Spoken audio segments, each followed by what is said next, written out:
দিদি দিদি সৈকতের বাড়িটা কোথায় বলবেন? মেয়েটা আমার স্বামীকে খুঁজছে কেন? যাই হোক, ওই তো সৈকত আসছে।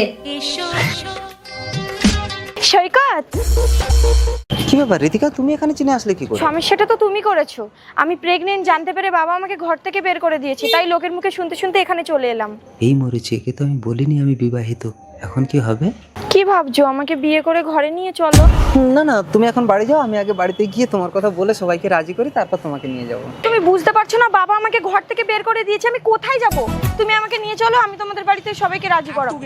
কি হলো সেটি দেখার আগে এক পাশে যদি টাকার বস্তা আর অন্য পাশে যদি তোমার দুঃখিনী মাকে রাখা হয়, তাহলে তুমি কোনটি বেছে নিবে? তুমি যদি আমার মতো মাকে বেছে নাও, তাহলে ভিডিওটিতে একটি লাইক করে চ্যানেলটি সাবস্ক্রাইব করে দাও। আর তুমি যদি টাকাকে বেছে নাও, তাহলে কিছুই করার দরকার নেই। দাঁড়াও, কে তুমি? তার আগে বলো তুমি কে? আমি ওর বউ।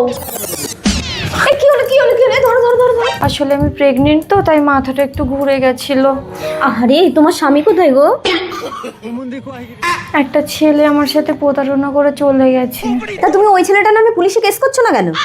থাক না রাধা, তুমি অত চাপ নিচ্ছ কেন? ওর যখন কোনো সমস্যা হচ্ছে না। সমস্যা হচ্ছে না বললে হবে? এই ছেলেটাকে আমাকে দেখিয়ে দাও, ওর আলু কেটে আমি ভাজা করবো। ঋতিকা প্লিজ, আমার বউকে কিছু বলো না। নমাজ পর। তুই তো নমাজ ধরে ছেলেটার নাম বললি না, কিন্তু বাচ্চা যখন আমি মুখ দেখে ধরে নেবো আমি কার ছেলে। এই ওর ব্যথা উঠছে, তুমি বাইরে যা। প্লিজ ভগবান, বাচ্চা যেন আমার মতো দেখতে না হয়। কি হয়েছে, কি হয়েছে? ছেলে হয়েছে, মুখটা দেখো। দিদি তুমি একটা খাবে, আমি একটা খাবো, ঠিক আছে?